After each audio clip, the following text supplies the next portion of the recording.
Hello bitches, welcome back. Vydávame sa na ďalšie cesty. Samozrejme, jak vždycky nemáme žiadny plán. Navštívime tentokrát 5 až 7 krajín a tak ďalej. Stay tuned. A prvá lokácia bude... Tu sa dozvieš za chvíľu.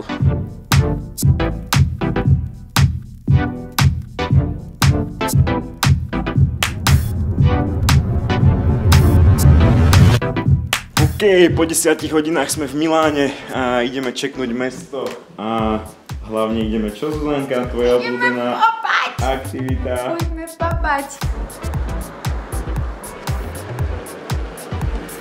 OK, presnuli sme sa do centra Milána a ideme sa pozrieť na vec, kvôli ktorej sme tu. OK, a toto je dôvod, prečo sme tu. Zajtra in the morning sem. Ako zvyčajne nemáme žiadny plán, nevieme ako sa tam dostať, či sa tam vôbec dá dostať, ale jebali sme sa kvôli tomu 10 hodín do Milána. Prosím pekne, gaštany, pečené, za 5, 10 a 15 eur. Není to východná Európa, jak sme si zvykli. Gaštany za 10 eur síce stoja za p***u, ale vyzerá to, že sme na cestu na katedrálu. To bude bam, bam, bam, bam, bam, bam, bam, bam, bam a tam. Uvidíme, nebude to ľahké, ale nevyzerá to nereálne, takže uvidíme zajtra ráno. Teraz si ideme trošku pozrieť mesto a hlavne sa ideme poriadne najesť. Ešte sme si ešte obísť tú katedrálu a toto je hneď oproti. Výstavka policajných aut. No, aspoň to nebudú mať ďaleko asi, no. Ja to sa neráta, že platíme výjazd, keď budú tu dole, vieš? Malé prekvapeníčko, senzoríky, ďalšie senzoríky. Možno som sa trošku prepočítal s tým, že to bude pre nás easy. Akože ale má toto peknú atmosféru, nie? Hej, veľmi je to pekné. To by sa mali naučiť v slovenských reštikách, že treba doniesť amesbuš. Aj keď sme si objednali predjedlo, treba doniesť nejaký malý perekus. Čo je lepšie ako surové mäsko? Teraz toto sledujte. Toto bude... Toto milujem. Oh yeah. OK, je ďalší deň in the morning.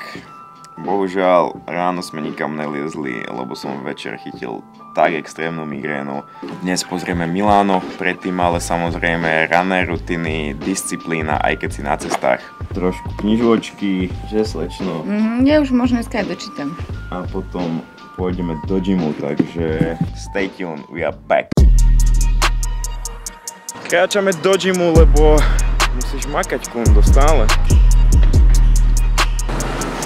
Na rozcvičku si dáme triatlon, beh, vesla, bicykel, iba tak na zahriate, spálenie kalórií.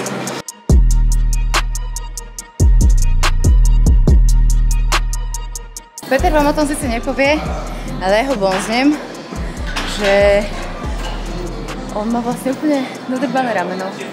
Včera sa nevedel postaviť z posteli. Ráno sme zrušili climb kvôli tomu, že bolo extrémne zle. A ja som dneska bola zastanca toho, že nech on sa minimálne na to vykašle, ale... Kašle na to, hej? Kašle. Toto je podľa neho rest, toto je podľa neho rest. Na piču forma, ale čo už.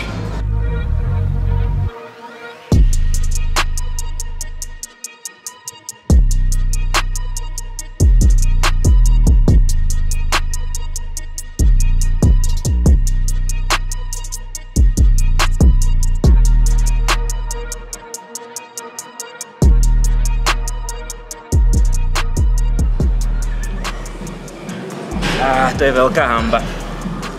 To je veľká hanba, nicotka ťažká. Čo sa predvádzaš?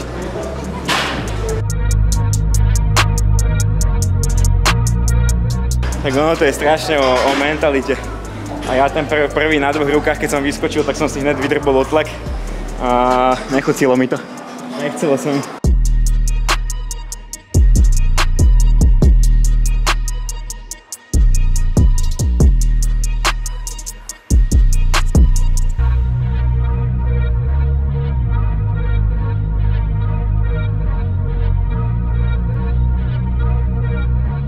Na záver tréningu si ideme dať malú zatavovačku. Protokol Tabata znamená 20 sekúnd pracuješ, maximálny šprint, 10 sekúnd oddych, 8 kolečiek a si done. Tréning hotovo.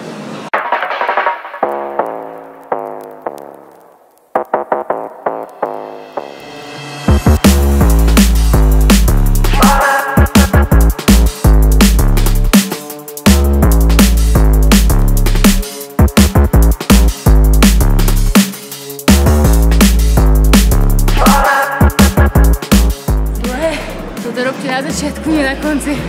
Toto inak slúži jak samostatný tréning. Kľudne proste 8-minútový tréning asi dan. Nemusíš nič viac, možno doplnkové cviky. Lebo keď to neojebávaš, že ideš fakt max intenzity, máš v princípe 8-20 sekundových šprintov. Stačí ti koniec tréningu. Ak nemáš čas, 8-minútová tabata, náťahovačka, trošku brúška a skončil si, takže žiadne výhovorky, že nemáš čas cvičiť. A my sa ideme ešte natiahnuť trošičku po tomto tréningu a ideme do mesta. A inak som vás ojebal, to není 8 minút, ale 4 minúty, 8 cyklov. OK, proste rozcvička, to vás nikoho nezaujíma, možno toto je zaujímavejšie. Yoga je veľmi podstatná. Yoga prináša balans.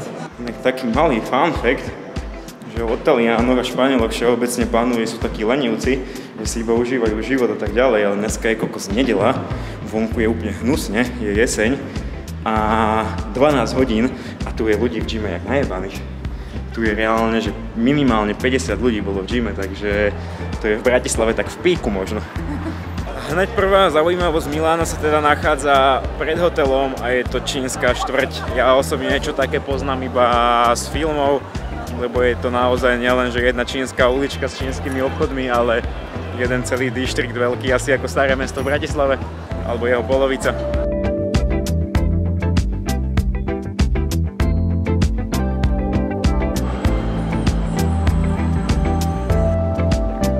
OK, presunuli sme sa do parku Sempione, ktorý sa nachádza asi 5 minút chôdze od čínskej štvrti a nájdete tu, tak 10. Nájdete tu hrad Sforzesco alebo niečo také, Sforzesco. Napíš do komentáru, či mám štýl. Páči sa ti tu? Tak není to jak v Nitre, ale dá sa to. Že?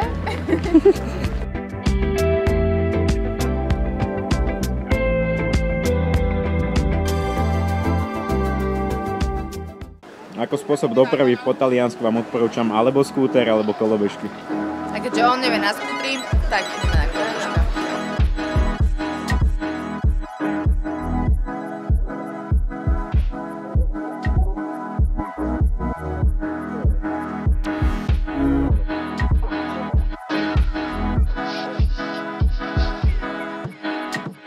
Toto je taký secret game v Taliansku. Pred burzou sa nachádza takáto socha, alebo skulptúra, alebo ako to nazvať, umelecké dielo s fakerom stýčeným.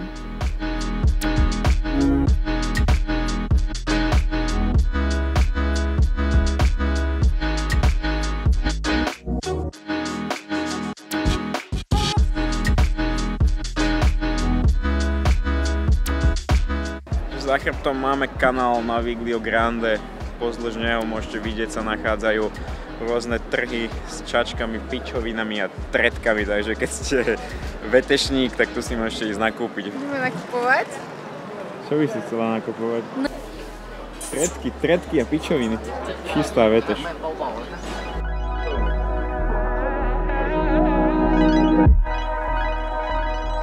OK, malý update. Travel vlog pašol na chuj, lebo nám zabavili dron, dostali sme, ani neviem, či to mám hovoriť, dostali sme pokutu 2000 eur za to, že som dronoval, skonfiškovali mi dron, ktorý mi asi už nikdy nebudú chcieť vrátiť. A tak ďalej, bolo na ňom kopec záberov do tohto vlogu, takže žiadny nebude. Dajte mi prosím vás aspoň follow, lebo toto je heartbreaking. Takže sa ideme nažrať a najebať asi. A toto vyzerá brutálne. Hej, je to sladké. Ideme si dať prvú kávu, druhú kávu, o 7:30 večer, nestíhali sme a ideme do Starbucksu, čo možno není úplne talianské, ale údajne ten Starbucks stojí za to. Taký Starbucksový svet.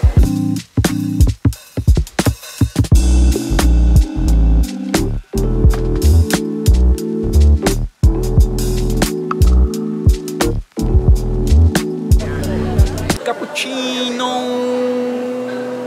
OK, tu sa asi už končí pomaličky naša Tour de Milano.